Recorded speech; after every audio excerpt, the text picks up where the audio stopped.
Hello friends, कैसे हो सभी लोग। उम्मीद है सब लोग बहुत अच्छे होंगे, मस्त होंगे, अच्छे से पढ़ाई कर रहे होंगे। पिछली क्लास में हम लोग ने एक चैप्टर कंप्लीट किया था, एस्क्रिटरी सिस्टम। ठीक है, आज जो है हम लोग एक अलग से नया चैप्टर स्टार्ट करने जा रहे हैं, वो है रिप्रोडक्टिव सिस्टम। ठीक है, कौन सा चैप्टर है? Reproductive system. Reproductive system. ठीक है, बहुत ध्यान से समझेंगे, बड़ा इंपॉर्टेंट चैप्टर है। ठीक है, बहुत अच्छे समझेंगे। ठीक है, रिप्रोडक्टिव सिस्टम। ठीक है, बहुत ध्यान से सुनो। देखो, रिप्रोडक्टिव सिस्टम माने होता क्या है? रिप्रोडक्टिव माने होता है रिप्रोडक्शन, है ना।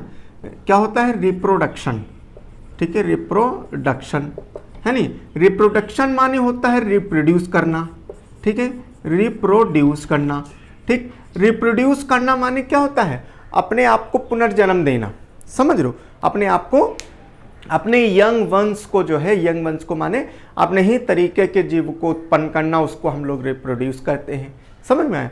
तो पूरी दुनिया में जितने भी जीव जंतु हैं, सबका जो है अपना अपना अलग अलग तरीका है रिप्रोड्यूस करने का, रिप्रोडक्शन करने का। सबका अपना अलग अलग तरीका होता है। ठीक है, हम लोग जो है उसी के आधार पर जो है हम लोग जो है ये रिप्रोडक्शन जो है हम लोग बेसिकली दो प्रकार से कह सकते हैं। ठीक है, रिप्रोडक्शन दो प्रकार का होता है, एक सेक्सुअल होता है, एक एसेक्सुअल होता है। मतलब लैंगिक होता है, एक अलैंगिक होता है। ठीक, उसको समझने से पहले कुछ चीज़ें हम लोग और समझते हैं, कुछ टर्म्स होते हैं, उसको समझ लें, तब जाके आगे समझ में आएगा। क्लियर है? बहुत अच्छे से समझना, उसके बाद में पहले समझ लो, उसके बाद में तब इसको नोट डाउन करना। ठीक है, तो देखो सबसे पहली बात तो रिप्रोडक्शन करने के लिए या वो करने के लिए, प्रजनन करने के लिए, ठीक है, प्रजनन करने के लिए क्या होता है, बहुत ध्यान से सुनना। कुछ टर्म्स होते हैं। देखो, एक होता है स्पर्म। ठीक है, मेल्स की अगर बात करें तो मेल्स में क्या होगा, पुरुषों में क्या होगा, स्पर्म होगा। ठीक है, पुरुषों में क्या होगा, स्पर्म होगा। और फीमेल्स में क्या होगा, ओवम होगा। ठीक है, डिम्ब होता है। ठीक है, ओवम होगा, डिम्ब होगा।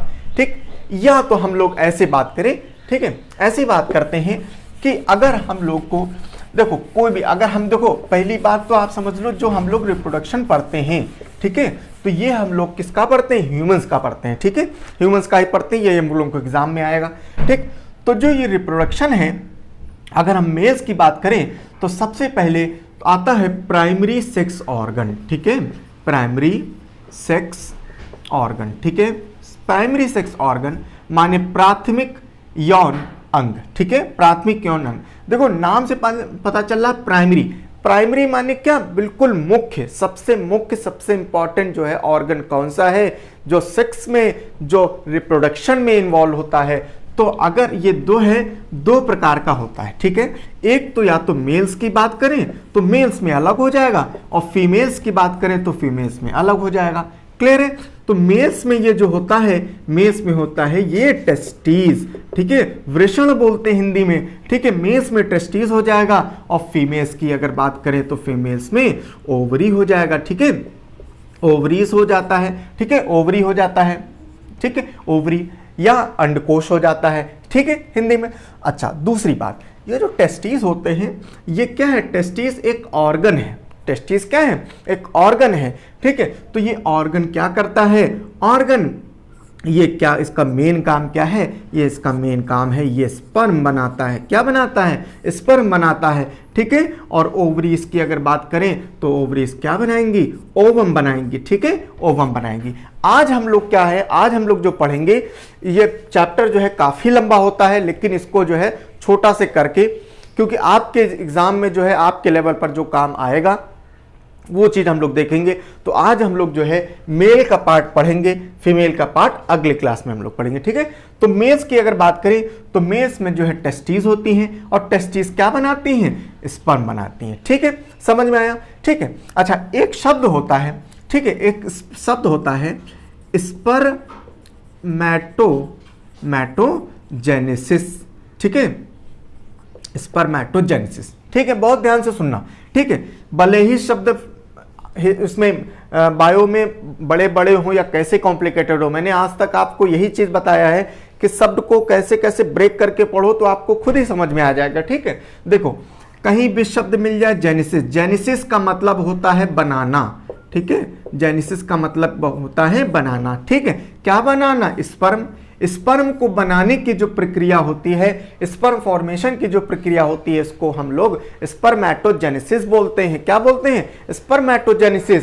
ठीक है, उसी प्रकार से जब ओवम होता है, ओवम को बनाने की जो प्रक्रिया होती है उसको हम लोग oogenesis बोलते हैं। क्या बोलते हैं? oogenesis बोलते हैं। ओवम को बनाने को, डिम को बनाने की जो प्रक्रिया होती है उसको हम लोग oogenesis बोलते हैं। क्लियर है?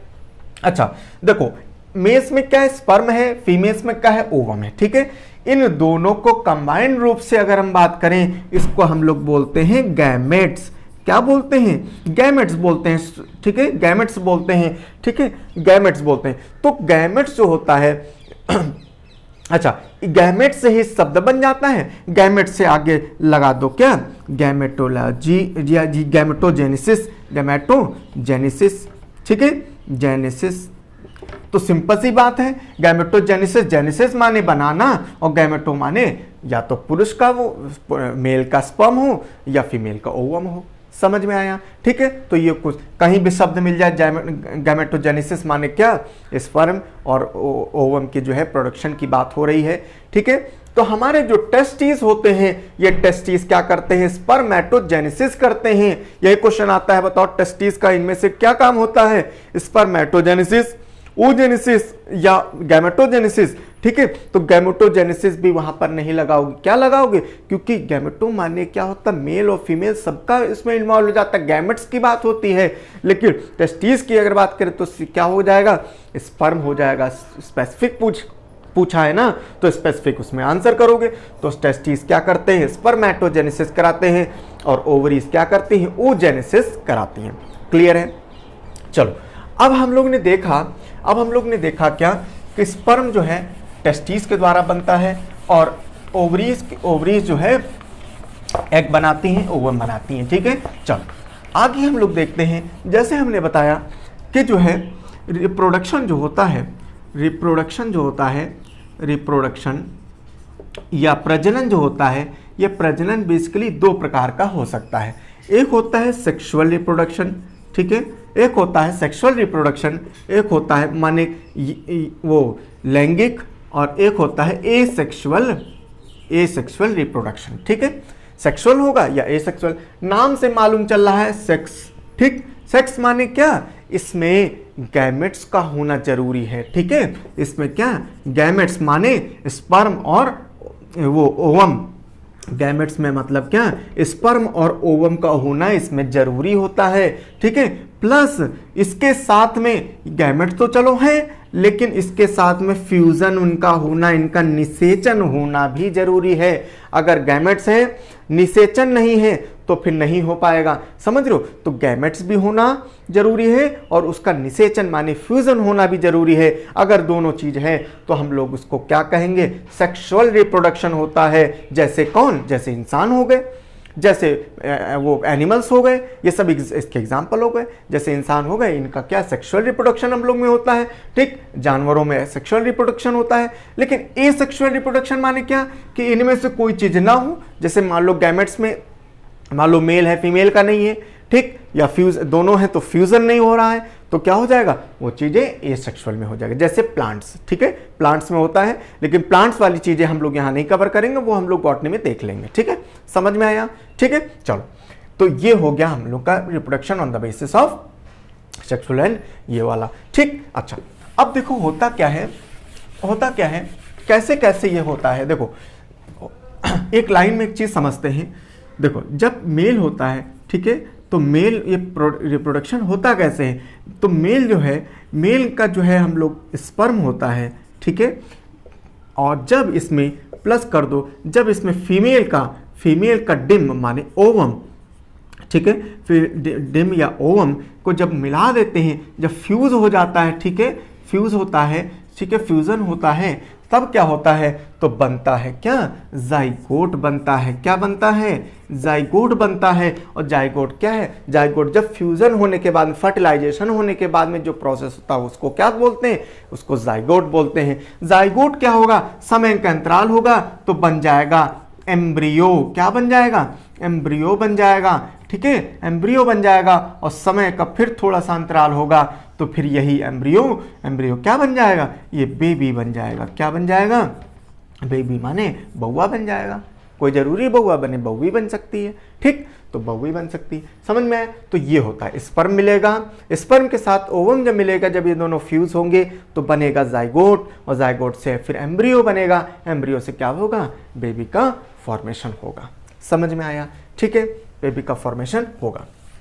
ठीक, चलो अब हमने जैसे बताया है कि हम लोग मेल वाला मेल रिप्रोडक्टिव सिस्टम आज पढ़ेंगे।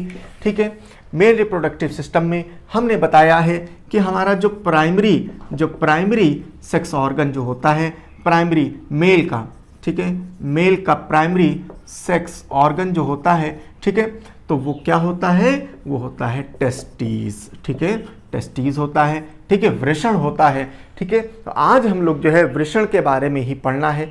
ठीक, चूंकि देखो हर एक चैप्टर में क्या होता है, कुछ कोर पार्ट होता है। ठीक है, कोई कोर पार्ट होता है। जैसे एक्सक्रीटरी सिस्टम में हम लोग ने देखा तो किडनी जो था, सॉरी वो जो उसमें कौन सा चैप्टर था, एक्सक्रीशन में, ठीक है, उसमें क्या था, किडनी इंपॉर्टेंट रोल प्ले कर रही थी। ठीक, उसी प्रकार से इसमें क्या है, मेल रिप्रोडक्शन में क्या होता है, टेस्टिस इंपॉर्टेंट। मेंस पूरा खेल जो है टेस्टिस का ही है। ठीक है, तो हम लोग दो तीन बातें, कुछ फिगर्स से हम लोग बार बार फिगर्स बनाएंगे और फिगर्स के माध्यम से हम लोग इसको समझेंगे। ठीक है, बार बार फिगर्स बनाएंगे, फिगर्स के चक्कर में ना पड़ना, क्योंकि भैया डायग्राम तो बहुत अच्छे नहीं बन पाएंगे, लेकिन फिर भी मैं कुछ समझाने के लिए आपको मैं ये फिगर्स समझाऊंगा। ठीक है, चलो देखो ये जो है, ये क्या है, दो टेस्टिस हो गए। ठीक है, दो टेस्टिस हो गए और यही टेस्टिस क्या हो गए, ऐसे ऐसे करके। ठीक है, ये हो गया,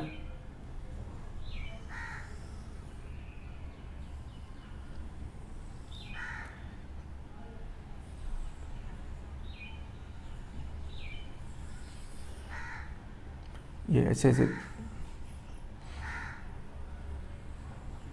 ठीक है, बहुत ध्यान से सुनना। ठीक है, चलो ठीक है, चलो देखो ये ऐसे थोड़ा सा ऐसे कर दें। मैं ये फिगर जो बना रहा हूं, मैं बार बार ये फिगर बनाऊंगा। ठीक है, मैं बार बार ये फिगर बनाऊंगा क्योंकि आपको समझाना है। ठीक है, देखो बहुत ध्यान से सुनना। ठीक है, देखो टेस्टिस जो होते हैं, माने वृषण जो होते हैं, 2 नंबर में होते हैं। ठीक है, माने 2 होंगे, पहली बात। ठीक, दूसरी बात, हमेशा टेस्टिस क्या होते हैं, एक ये पाउच लाइक स्ट्रक्चर होता है, एक पाउच होता है, उस पाउच में क्या होता है, दोनों टेस्टिस होते हैं। ठीक है, देखो एक इधर और ये पाउच है। इस पाउच को हम लोग बोलते हैं, इस पाउच को हम लोग बोलते हैं स्क्रोटम। क्या बोलते हैं, स्क्रोटम बोलते हैं। इस पाउच को हम लोग क्या बोलते हैं, स्क्रोटम बोलते हैं। इसको हम लोग हिंदी में अंडकोश बोलते हैं। ठीक है, हिंदी में क्या बोलते हैं, अंडकोश बोलते हैं, स्क्रोटम बोलते हैं। ठीक है, और ये क्या है, ये टेस्टिस हैं। ये क्या है, टेस्टिस हैं। ठीक, टेस्टिस माने वृषण होते हैं, ये टेस्टिस हो गया। ठीक, ये है वास डिफरेंस। ठीक है, वास डिफरेंस। ठीक है, वास डिफरेंस होता है, ये वास डिफरेंस होता है। वास डिफरेंस माने शुक्राणु वाहिनी, हिंदी में क्या बोलते हैं, शुक्राणु वाहिनी। अभी हम सब बता रहे हैं, शुक्राणु वाहिनी। ठीक, दूसरी बात ये है यूरिनरी ब्लैडर। ठीक है, यूरिनरी ब्लैडर। ठीक है, मूत्राशय। ठीक है, जो उसमें स्टोर होता था यूरिन, ठीक वो है। इसको बोलते हैं यूरेथ्रा, इसको बोलते हैं यूरेथ्रा। ठीक है, यूरेथ्रा बोलते हैं। ठीक, मेल्स में कितने सेंटीमीटर, 20 सेंटीमीटर। आपको पिछले ही चैप्टर में मैंने बताया था, यूरेथ्रा मेल्स में कितनी, 20 सेंटीमीटर मैंने बताया था ना। ये सेक्स ऑर्गन से जुड़ी होती है, ये देखो सेक्स ऑर्गन से ये जुड़ी है। ठीक है, यूरिनरी ब्लैडर से निकलेगी और उसके बाद सेक्स ऑर्गन से ये जुड़ जाएगी। मेल्स में 20 सेंटीमीटर और फीमेल्स में 4 सेंटीमीटर। क्लियर है, चलो आगे समझते हैं। तो ये यूरेथ्रा हो जाएगी। ठीक, अच्छा अभी फिर से डायग्राम बनाएंगे। अब देखो होता क्या है कि ये जो स्क्रोटम होता है, स्क्रोटम माने एक ऐसी थैली या एक ऐसा पाउच जिसके अंदर टेस्टिस होते हैं, ठीक है, टेस्टिस उसमें रहेंगे। ठीक, अब देखो क्या होता है, ये टेस्टिस के माध्यम से यहाँ पर क्या होता है, यहाँ पर दोनों में क्या होता है, यहाँ पर एक पाउच यहाँ पर भी होता है, ठीक है। इस पाउच को हम लोग बोलते हैं एपिडिडाइमिस, एपिडिडाइमिस, ठीक है, डिडाइमिस होता है। क्या होता है इसका काम आगे हम बताएंगे अभी, ठीक है। एपिडिडाइमिस होता है, एपिडिडाइमिस से ही एक नली निकलती, नलिका निकलती है, एक नलिका निकलती है जिसको वास डिफरेंस बोलते हैं या शुक्राणु वाहिनी बोलते हैं। यहाँ से क्या होगा, यहाँ से शुक्राणु जाएगा और जाने के बाद ये इसमें नहीं जाएगा, ठीक है, जाने के बाद में यह यूरेथ्रा में आ जाएगा, ठीक है, और यूरेथ्रा के माध्यम से क्या हो, इजैकुलेशन हो जाएगा, ठीक है, ठीक है, माने यहाँ क्या होगा, बाहर आ जाएगा। समझ में आया, स्पर्म क्या हो जाएगा, बाहर आ जाएगा। क्लियर है, इतनी बात समझ में आई। ठीक, चलो आगे हम लोग समझते हैं। ठीक, देखो अब हम लोग देखते हैं कि ये टेस्टिस जो है इनका काम क्या होता है, ठीक है। जो हम लोग ने बताया कि टेस्टिस का जो काम होता है वो क्या होता है, सबसे पहला इसका काम होता है क्या, ये क्या काम करते हैं, ये स्पर्म बनाने का काम करते हैं, ठीक है। देखो अब एक हम डायग्राम के माध्यम से बनाने जा रहे हैं, बहुत ध्यान से सुनना, ठीक है। मान लो ये क्या है, ये मान लो टेस्टिस का एक पाउच है, ठीक है। तो ये हो गया स्क्रोटम, ठीक है, स्क्रोटम हो गया, अंडकोश हो गया, स्क्रोटम, ठीक। इसके अंदर स्क्रोटम में क्या हो, और ये टेस्टिस, सॉरी ये स्क्रोटम है, ये स्क्रोटम, ये नहीं है, ये तो एक टेस्टिस है, ठीक, एक टेस्टिस है। इस टेस्टिस के अंदर लगभग 250, लगभग ऐसे करके इस टेस्टिस के अंदर लगभग 250 टेस्टिकुलर, 250 क्या होंगे, 250, ठीक है, लगभग 250 टेस्टिकुलर लिब्यूल्स होंगे, ठीक है, लोब्यूल्स होंगे, 250 टेस्टिकुलर लिब्यूल्स। तो ये एक टेस्टिस है, ये स्क्रोटम नहीं, इसको ऐसे मिटा दो, ठीक है, ये स्क्रोटम माने पाउच, स्क्रोटम है, ठीक। तो ये टेस्टिस है, इस टेस्टिस के अंदर लगभग 250 क्या होंगे, टेस्टिकुलर लिब्यूल्स होंगे, और हर एक टेस्टिकुलर लिब्यूल्स में क्या होगा, हर एक टेस्टिकुलर में 1 से लेके 3 तक क्या होंगे, सेमिनिफेरस, सेमिनिफेरस, ठीक है, सेमिनिफेरस क्या होंगे, टिब्यूल्स होंगे, ठीक है, सेमिनिफेरस टिब्यूल्स होंगे। लगभग माने 250, एक टेस्टिस में लगभग 250 टेस्टिकुलर लिब्यूल्स होंगे, और हर एक टिब्यूल्स में लगभग 1 से लेकर 3 तक सेमिनिफेरस टिब्यूल्स होंगे। समझ में आया। अब जो एक सेमिनिफेरस टिब्यूल्स हैं, मान लो इसके अंदर ये टिब्यूल्स हैं, ठीक है, इसके अंदर 1 से लेकर 3 तक टिब्यूल्स हैं। तो अब इसका क्या होगा, इसको थोड़ा मैं बड़ा करके मैं समझा रहा हूं, ठीक है। एक ये टेस्टिकुलर टिब्यूल्स ले रहा हूं, इसको बड़ा करके आप देखो, इसमें क्या होता है, ये किनारे किनारे कुछ इस तरीके से, इसको बोलते हैं क्या, टेस्टिकुलर लिब्यूल्स बोलते हैं, ठीक है, इसको बोलते हैं क्या, सेमिनिफेरस टिब्यूल्स बोलते हैं, ठीक है। ये सेमिनिफेरस टिब्यूल जो होते हैं ये क्या करते हैं, इनका 2 काम, इसमें 2 काम होते हैं, क्या क्या, एक तो यही सेमिनिफेरस टिब्यूल्स क्या करेंगे, ये स्पर्म बनाते हैं, क्या बनाते हैं, स्पर्म फॉर्मेशन करते हैं, स्पर्म फॉर्मेशन करेंगे माने स्पर्म को बनाएंगे। और दूसरा काम इसमें होता है, इसमें सरटॉली सेल होते हैं, सरटॉली सेल्स होते हैं, इसमें सेरेटोली सेल्स होते हैं, किसमें, सेमिनिफेरस टिब्यूल्स में सेरेटोली सेल्स होते हैं। तो पहला काम क्या हो गया, स्पर्म बनाना। तो यहाँ पर क्या होता है, ये देखो स्पर्म यहाँ पर बनता है। समझ में आया, ये सेमिनिफेरस टिब्यूल ने क्या किया, ये स्पर्म बना दिया, ठीक। और जो सेरेटोली सेल होते हैं, इसी में सेरेटोली सेल क्या करते हैं, इसी स्पर्म को क्या करते हैं, इसी स्पर्म को न्यूट्रिशन प्रोवाइड करते हैं, ठीक है, न्यूट्रिशन प्रोवाइड करते हैं माने पोषण देते हैं, ठीक है, न्यूट्रिशन प्रोवाइड करते माने पोषण देते हैं, ठीक है। क्या क्या करते हैं, पोषण करेंगे, ठीक है। चलो ठीक है, इसी में क्या होता है, न्यूट्रिशन देते हैं, पोषण देते हैं, ठीक है। अच्छा अब एक बात समझो, ठीक, यहीं पर स्पर्म भी बन रहा है और यहीं पर क्या है, इसको न्यूट्रिशन भी मिल रहा है, पोषण भी मिल रहा है, कहां पर, सेमिनिफेरस टिब्यूल्स में। समझ में आया? माने यहाँ पर जो टेस्टिकुलर लिब्यूल्स है इसी के अंदर सेमिनिफरस ट्यूब्यूल्स होते हैं और इसी में क्या स्पर्म बनता है और इसी में इसको पोषण भी मिलता है। समझ में आया? ठीक है, इसी में इसको पोषण भी मिलना है। ठीक, चलो आगे चलते हैं। ठीक है, आगे चलते हैं। इतनी बात समझ में आई? ठीक, तो स्पर्म कैसे बना समझ में आया, उसको पोषण मिला। अच्छा, पोषण मिला, ये पोषण बहुत जरूरी है, ये पोषण बहुत जरूरी है। ये पोषण इतना जरूरी है, क्यों अभी हम आगे चल के बता रहे हैं आपको, क्योंकि अगर इसको पोषण नहीं मिलेगा तो क्या होगा, इसकी लाइफ शॉर्ट हो जाएगी और इसकी लाइफ भी शॉर्ट होगी और उसके अलावा उस स्पर्म का कोई मतलब नहीं रह जाएगा, उस स्पर्म का कोई मतलब नहीं रह जाएगा, क्योंकि स्पर्म जो होता है इसको बहुत ज़्यादा एनर्जी की ज़रूरत होती है। ठीक है, तो देखो सबसे पहली बात तो ये हो गया। दूसरी बात, जैसे कि होता है, ऐसा समझो, ठीक है, ऐसे समझो, जब बेबी का जन्म होता है, ठीक है, तो बेबी का जन्म होगा, मान लो मेल है, ठीक है, तो मेल है तो क्या होगा, ठीक है, ये दो इसके टेस्टिस होंगे, लेकिन वो टेस्टिस कहाँ होते हैं, एब्डोमेन में होते हैं। ठीक है, एब्डोमेन माने उदर में होते हैं। ठीक है, और ये तुम्हारा स्क्रोटम है, ठीक है, ये तुम्हारा स्क्रोटम है। ठीक, ये स्क्रोटम है, लेकिन ये स्क्रोटम में नहीं है, ये कहाँ है, ऊपर है, ये एब्डोमेन में उदर में है। लेकिन होता क्या है कि जब ये 7 महीने का लगभग 7 महीने का जब बेबी हो जाता है तो क्या होता है, यही अपने आप से खिसक के ये स्क्रोटम में आ जाते हैं। किस में आ जाएंगे, स्क्रोटम माने अंडकोश में आ जाते हैं। क्लियर है? ठीक है, अंडकोश में आ जाते हैं 7 महीने में।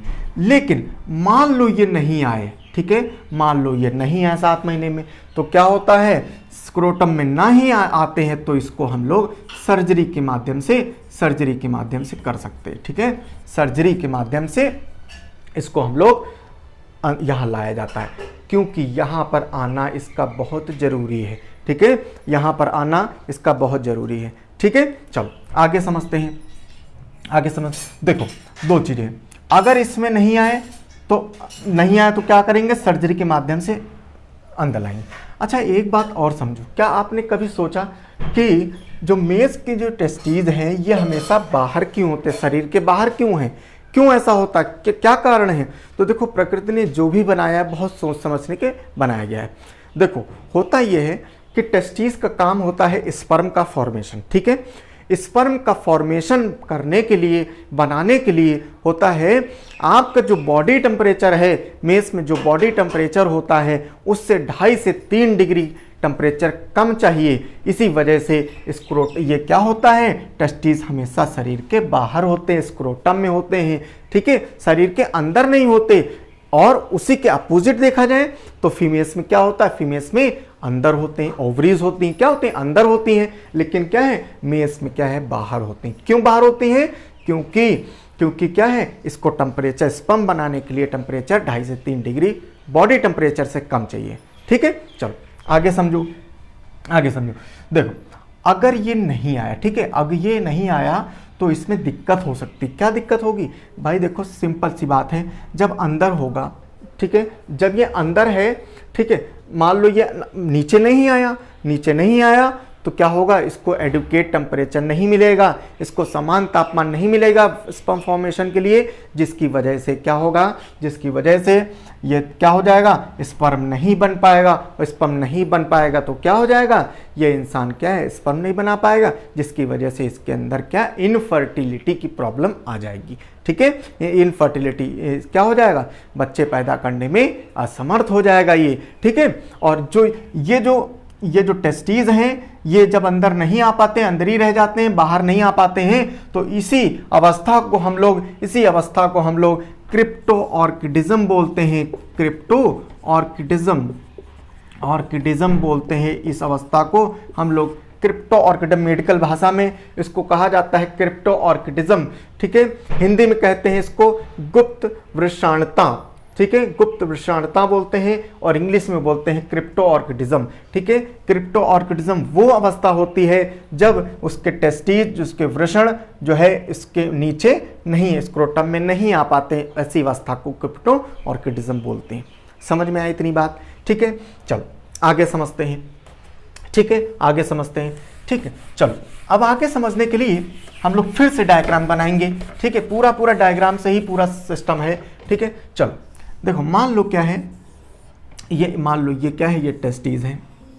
ठीक है, ये स्क्रोटम है और इसके अंदर ये टेस्टीज है। ठीक है, ये टेस्टीज होता क्या है, यहाँ पर का हमारा उदर है। ठीक है, उदर है, एब्डोमेन है।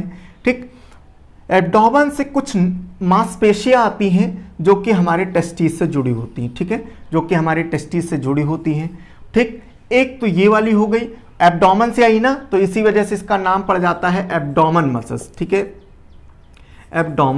Abdominal muscles. ठीक है, एब्डोमिनल मसल्स होती हैं। ठीक, दूसरी कुछ मसल्स यहाँ पर होती, कुछ मसल्स यहाँ पर होती हैं। ठीक है, कुछ मसल्स यहाँ होती हैं, तो इनको, ये वाली जो मसल्स होती हैं इनको बोलते हैं क्रिमेस्टर।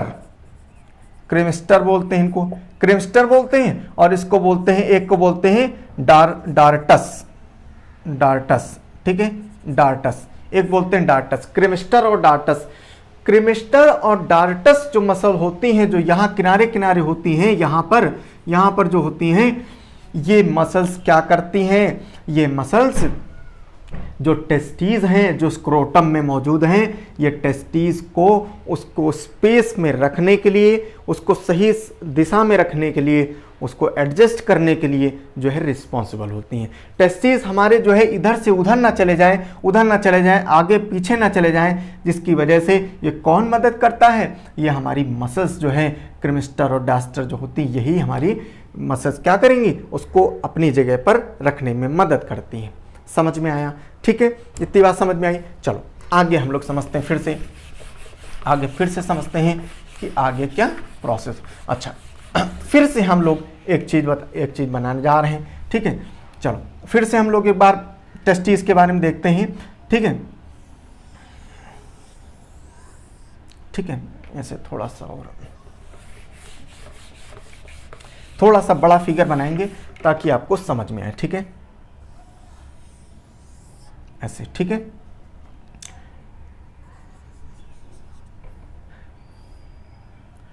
ये तुम्हारा ये टेस्टीज हो गया। ठीक है, और ये तुम्हारा स्क्रोटम हो गया। ठीक है, स्क्रोटम हो गया। ठीक है, यहीं से क्या होगा, एक पाइप गई है। ठीक, और ये, ठीक है, और यहाँ पर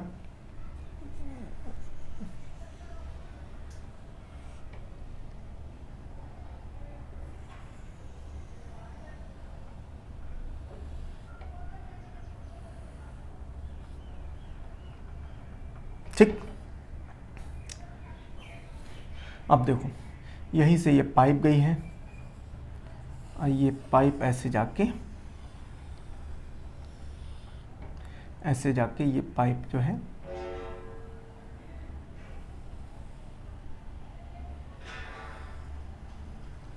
ये देखो, ये ऐसे आ गई और ये ऐसे आ गई। ठीक है,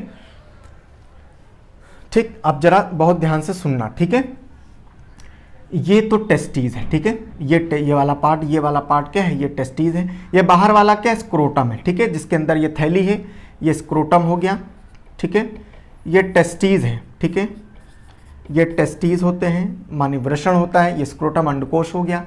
ये एक लेयर है जो मैंने अभी बताया था, ये एक लेयर है, ये एपिडिडाइमिस है। ठीक है, एपिडिडाइमिस हो गया, डिडाइमिस। ठीक है, एपिडिडाइमिस हो गया।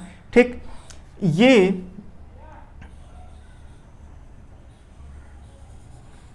ठीक, ये देखो एक पाइप गई है, ये एपिडिडाइमिस है, यहीं से पाइप एक गई है जिसको हम लोग वास डिफरेंस कहते हैं। ठीक, या शुक्राणु वाहिनी कहते हैं। ठीक है, अच्छा, यहाँ पर दो तीन ग्रंथियाँ होती हैं। ठीक है, यहाँ पर 2-3 ग्रंथियाँ होती हैं। ठीक है, ग्रंथि होती समाइनल वेसिकल बोलते हैं, वेसिकल बोलते हैं, और एक को बोलते हैं पोस्ट्रेट ग्रंथि। ठीक है, पोस्ट्रेट ग्रंथि। ठीक, अब इस डायग्राम से कुछ बातें समझो। ठीक है, इंपॉर्टेंट है। देखो, अभी हमने क्या बताया, हमने बताया जो टेस्टीज है, टेस्टीज के अंदर क्या हो रहा है, करीब 250 टेस्टिकुलर लिब्यूल्स हैं और हर एक टेस्टिकुलर लिब्यूल्स में 1 से 3 सेमिनिफेरस लिब्यूल्स टिब्यूल्स हैं, ठीक है। अब ये सेमिनिफेरस लिब्यूल्स जो होते हैं, टिब्यूल्स होते हैं, इसमें क्या होता है, इसमें स्पर्म बनता है, ठीक। और स्पर्म के साथ में उसमें पोषण भी मिल जाता है, न्यूट्रिशन भी मिलता है। कौन दे रहा है, सेरोटोनिन सेल देते हैं, ठीक है। अब स्पर्म इसमें बना तो स्पर्म बन तो गया, लेकिन बनने के बाद में ये जो एक पाउच लाइक स्ट्रक्चर, ये जो थैली है, ये कौन सी थैली, एपिडिडाइमिस थैली। इस थैली में क्या होता है, यही स्पर्म स्टोर हो जाता है, यही स्पर्म क्या हो जाएगा, स्टोर हो जाएगा। लेकिन कुछ समय तक स्टोर होगा, क्योंकि कुछ समय के बाद में क्या अपने आप से क्या होता है, ये खत्म हो जाता है, ठीक है। अपने आप से खत्म हो जाएगा, बनता रहेगा, समाप्त हो जाएगा, बनता रहेगा, समाप्त हो जाएगा। बहुत दिन तक स्पर्म यहाँ पर नहीं रहता है, ठीक है। चलो, अब स्पर्म बना, स्पर्म बनने के बाद में, ठीक है, जब इंसान क्या है, सेक्सुअल इंटरकोर्स करता है, तो यही स्पर्म क्या होता है, यही स्पर्म, ये पाइप जो है, इस पाइप के माध्यम से, कौन सी पाइप, व्यास डिफरेंस या शुक्राणु वाहिनी, शुक्राणु को वाहिनी माने ले जा रही है, ये शुक्राणु वाहिनी के माध्यम से ये जाता है और बाहर निकलने तक इसमें क्या होता है, रास्ते में इसको 2 तरीके की ग्रंथियां मिलती हैं, 2-3 तरीके की ग्रंथियां होती हैं, जिसमें कि ये 2 इंपॉर्टेंट, ठीक है, 2-3 तरह की ग्रंथियां होती हैं। सेमिनल वेसिकल, पोस्टेट ग्रंथि होती हैं। ये सेमिनल वेसिकल, पोस्टेट ग्रंथियां क्या करती हैं, ये भी इसमें क्या होता है, इसमें कुछ चीज़ें, कुछ न्यूट्रिएंट्स, कुछ हार्मोन्स, कुछ कार्बोहाइड्रेट जो है ये मिलाती हैं, जिसकी वजह से जैसे पोस्टेट ग्रंथि क्या करेगी, जब यहाँ से जब जाएगा, ये स्पर्म जा रहा है, तो इसमें क्या होगा, इसमें फ्रक्टोज मिल जाएगा। क्या मिल जाएगा, स्पर्म जा रहा है, ठीक है, स्पर्म जा रहा है इसमें, ठीक है, इसमें क्या मिल जाएगा, ये पोस्टेट ग्रंथि इसमें क्या मिला देगी, फ्रक्टोज मिला देगी। फ्रक्टोज से क्या है, कार्बोहाइड्रेट है, और कार्बोहाइड्रेट हमको क्या करता है, हमको एनर्जी देता है। कार्बोहाइड्रेट हमें क्या देता है, हमको एनर्जी देता है कार्बोहाइड्रेट, ठीक है। तो हमको जब स्पर्म मिला और स्पर्म में फ्रक्टोज मिल गया, इसी स्पर्म और फ्रक्टोज को मिला के क्या बनता है, सीमेन बनता है। क्या बनता है, सीमेन बनता है। तो सीमेन क्या है, सीमेन स्पर्म और फ्रक्टोज का कॉम्बिनेशन होता है, कुछ और न्यूट्रिएंट्स का कॉम्बिनेशन होता है, ठीक है। इसी वजह से स्पर्म अलग है, स्पर्म चीज अलग होता है, सीमेन अलग होता है। समझ में आया, ठीक है। तो ये क्या होगा, सीमेन होगा, और फिर यही सीमेन जो है ये क्या होगा, यहाँ से ये यूरेथ्रा के माध्यम से बाहर इजैकुलेशन हो जाएगा। समझ में आया, ठीक है, समझ में आया। ये चीज़ हमारा ये टेस्टिस के बारे में था, ठीक है। स्पर्म की बात हो रही, इसको आप लोग बना लो, ठीक है, इसको आप लोग बना लो, ठीक है। चलो आगे हम बताते हैं। देखो, स्पर्म की बात हो रही है तो हम लोग 2 बातें समझते हैं, ठीक है। स्पर्म का जो है फिगर समझ लेते हैं, क्योंकि स्पर्म जो है कई बार जो है स्पर्म के बारे में आता है एग्जाम में, तो जरा एक डायग्राम के माध्यम से हम लोग समझ लेते हैं, ठीक है, ठीक है।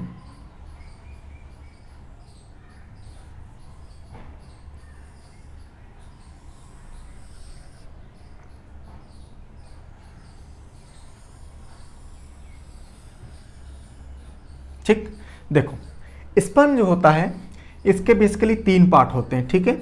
इसका होता है ये फ्रंट पार्ट, ठीक है। इसका सबसे पहले ये फ्रंट पार्ट हो गया, जिसको हम लोग हेड बोलते हैं, जिसको हम लोग क्या बोलते हैं, हेड बोलते हैं। इसको हम लोग मिड पार्ट बोलते हैं, ठीक है, इसको हम लोग मिड पार्ट बोलते हैं, मिड पार्ट या मिडिल पार्ट, ठीक है। और ये जो होता है सबसे आखिरी में, इसको हम लोग क्या, ये देखो पूंछ की तरह होता है, इसी वजह से इसको टेल बोलते हैं, ठीक है, टेल बोलते हैं। दूसरी बात, ये देखो ऐसे ऐसे करके हिल रहा है, ठीक है, इसी वजह से इसको हम लोग फ्लैजिला बोलते हैं, ठीक है, फ्लैजिला।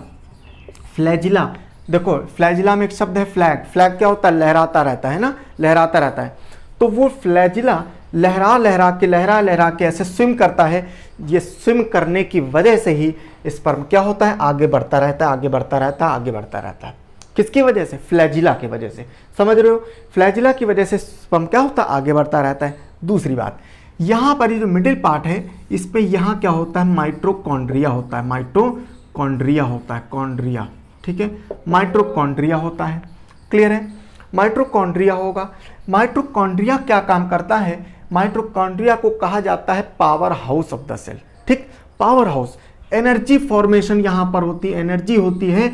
एनर्जी मैंने बताया आपको बहुत ज़रूरी है स्पर्म में। न्यूट्रिशन आपको कौन दिया? सर्टोली सेल ने न्यूट्रिशन दिया। यहाँ पर एनर्जी मिल रही है, क्यों? क्योंकि स्पर्म को एनर्जी की बहुत आवश्यकता होती है। आप सबको मालूम होगा जब सेक्स होता है तो सेक्स के दौरान जब इजैकुलेशन होता है उसमें मिलियंस ऑफ स्पर्म्स होते हैं। ठीक है, मिलियंस ऑफ स्पर्म्स मतलब मिलियंस मतलब लाखों, 1 मिलियन बराबर 10 लाख। ठीक है, तो मिलियंस ऑफ जो है स्पर्म इजैकुलेशन होगा, लेकिन उसमें क्या कहते हैं, एक ही कहते हैं ना, लाखों में एक है ना, तो लाखों में एक ही, सिर्फ एक जाके ओवन से जाके टकराएगा। ठीक है, एक जाके ओवन से फ्यूज होगा। ठीक है, एक ही जाके। कौन होगा? जिसके पास जो बहुत ज़्यादा मतलब स्वस्थ होगा, जिसके पास खूब एनर्जी होगी। क्योंकि होता क्या है कि जैसे ही इजैकुलेशन होता है तो वजाइना में क्या होता है, वजाइना एसिडिक होती है। एसिडिक होने की वजह से बहुत सारे स्पर्म्स तो वहीं मर जाएंगे। ठीक, दूसरी बात, जैसे ही अंदर जब जाएगा तो वजाइना में क्या होता है, चूंकि आउटसाइड से मतलब शरीर के बाहर से कोई चीज़ आ रही है तो शरीर वजाइना क्या करेगी, तुरंत एंटीबॉडी बनाएगी। एंटीबॉडी की वजह से कुछ स्पर्म्स मर जाएंगे, लेकिन जो बिल्कुल ताकतवर स्पर्म होंगे, ठीक है, खूब एनर्जी जिसके अंदर होगी, वही जाके क्या हो, क्योंकि भाई देखो सिंपल सी बात है, देखो जो एग है, ठीक है, एग अपनी जगह पर है। ठीक, यहाँ से स्पर्म गया, स्पर्म जा रहा, खूब सारे स्पर्म थे, लेकिन क्या हुआ, कुछ मरते गए, एक जाके इसको फ्यूज, एक जाके इसमें मिलेगा, फ्यूज करेगा, तब जाके आगे वो जायगोट, एम्ब्रियो और बेबी बनेगा। समझ में आया? इस वजह से इसको एनर्जी की बहुत ज़रूरत होती है स्पर्म को। क्लियर है? ठीक, तो ये माइटोकॉन्ड्रिया हो गया। यहाँ पर क्या होता है, न्यूक्लियस होता है। ठीक है, न्यूक्लियस भी होता है। ठीक है, दूसरी बात, न्यूक्लियस के बाद में यहाँ पर क्या होता है, डीएनए होगा। ठीक है, इसमें डीएनए भी होता है। डीएनए माने डीऑक्सीराइबोस न्यूक्लिक एसिड, डीएनए होता है। और सबसे इंपॉर्टेंट जो काम है, सबसे इंपॉर्टेंट काम चीज होती है जो इसमें, वो होते हैं एक्रोसोम। ठीक है, एक्रोसोम्स होते हैं। एक्रोसोम बड़ा इंपॉर्टेंट रोल प्ले करता है, क्योंकि एक्रोसोम जो होता है ये क्या करेगा, इसमें एक एंजाइम रिलीज करता है। एंजाइम होता है, इसमें क्या होता है, एंजाइम होता है, एंजाइम्स होते हैं इसमें। और ये एंजाइम्स का काम होता है कि इस स्पर्म को ओवन से फ्यूज कराने का काम करते हैं। कौन? ये एंजाइम्स। ठीक है, एंजाइम्स क्या करते हैं, एंजाइम्स ये जाएंगे, इसको ले जाएंगे और इसमें फ्यूज कराने का काम एक ओवन में, ठीक है, स्पर्म को मिलाने का काम करते हैं। कौन? एंजाइम्स। समझ में आया? ठीक है, ये कुछ थोड़ी सी इंपॉर्टेंट चैप्टर था। अभी चैप्टर पूरा कंप्लीट नहीं हुआ, अभी सिर्फ मेल वाला ही कंप्लीट हुआ है। आगे हम लोग फीमेल का नेक्स्ट क्लास में देखेंगे। ठीक है, चलो, okay, thank you so much.